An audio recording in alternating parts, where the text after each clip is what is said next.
ఎన్నికలలో ఇచ్చిన హామీలను అమలు చేసేందుకు శ్రీ రేవంత్ రెడ్డి గారి ప్రభుత్వం కసరత్తు ప్రారంభించింది. తెలంగాణ ప్రభుత్వం ప్రజాపాలన గ్యారంటీ దరఖాస్తు ఫారాలను విడుదల చేసింది. డిసెంబర్ 28 నుంచి జనవరి 6వ తేదీ వరకు జరిగే ప్రజాపాలన కార్యక్రమంలో దరఖాస్తు ఫారాలను స్వీకరిస్తారు.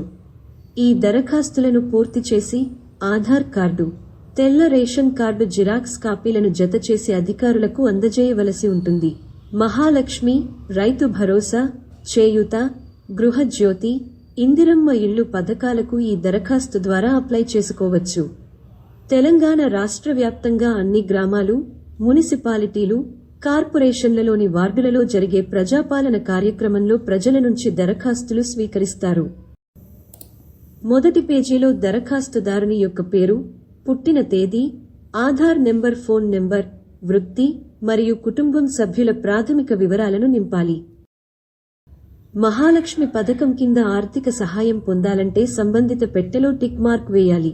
500 రూపాయలు సబ్సిడీ గ్యాస్ సిలిండర్ పొందాలనుకునేవారు గ్యాస్ కనెక్షన్ నంబర్, ఏజెన్సీ పేరు, ఏడాదికి ఉపయోగించే సిలిండర్ల సంఖ్యను నమోదు చేయాలి. రైతు భరోసా కోసం లబ్ధిదారుడైన రైతు, కౌలు రైతు టిక్ చేయాలి. రైతు కూలీ అయితే ఉపాధి హామీ కార్డు నంబర్ నమోదు చేయాలి.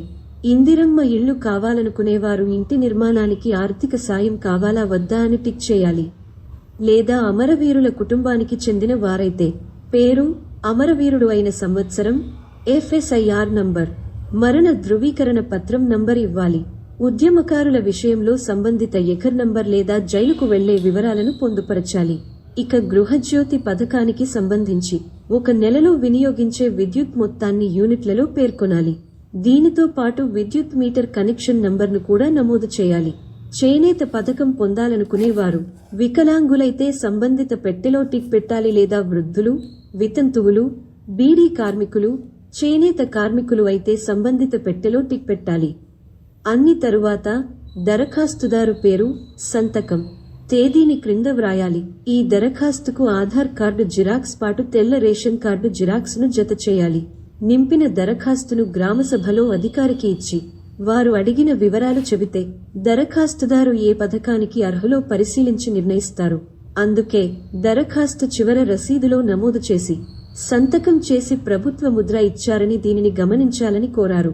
అయితే మన్నించాల్సిన ముఖ్య విషయానికి ఏమిటంటే టిక్ మార్కులు 1-2 సార్లు కొట్టడం అలాంటి పనులు చేయకూడదని, కన్ఫ్యూజ్ అయ్యే విధంగా ఒకసారి టిక్ మార్క్ వేసి ఆ తరువాత దానిని కొట్టివేసి మరొకటి వేయడం కరెక్ట్ కాదని సూచించారు.